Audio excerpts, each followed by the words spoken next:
The engines were excited. There were to be some special rail tours to the seaside, and no one knew which engine would be chosen to pull them. "It ought to be me," observed Mallard. "After all, that seaside place helped pay for my repairs."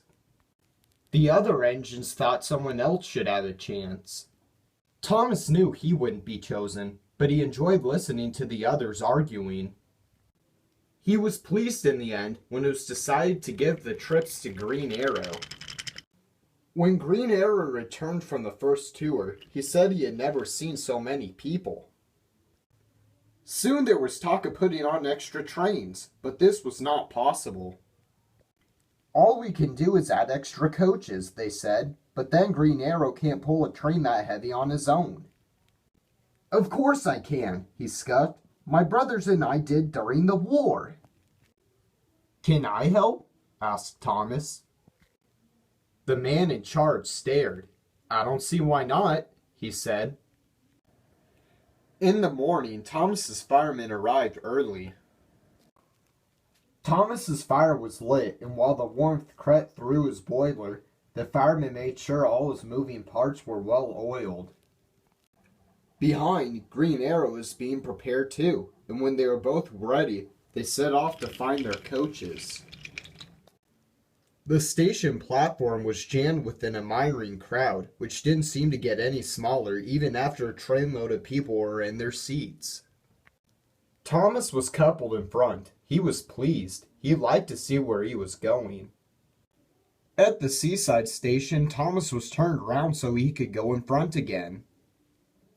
After a rest, the engine set off once more. A ruined abbey stood at a place where the line curved beside a river. A crowd gathered to wave and cheer, but Thomas wasn't watching them. Looking ahead, he had seen something strange. "Peep, peep! Stop, stop!" he whistled in alarm. The train was heavy and hard to stop, but they managed it just in time. Now everyone could see that in front of Thomas, the rail near the river was lower than the one on the other side. "The water has undermined the embankment," said the inspector. "I'll go to the signal box and sort things out."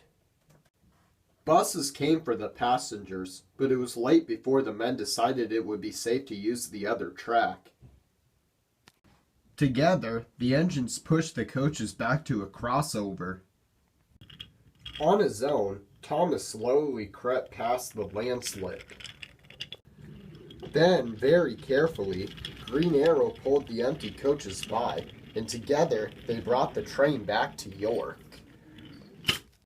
A few days later, a party of important-looking people came to the museum. One was the man in charge, and behind him was the Fat Controller. "Oh dear," thought Thomas. "They've come to take me away for frightening that child." But the Fat Controller was smiling. The man in charge held up his hand for silence. "Thomas," said the man in charge, "your controller told us you were a really useful engine."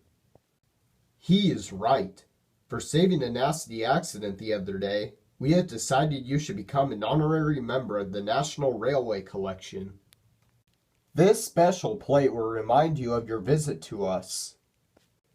Ladies and gentlemen, 3 cheers for Thomas the Tank Engine."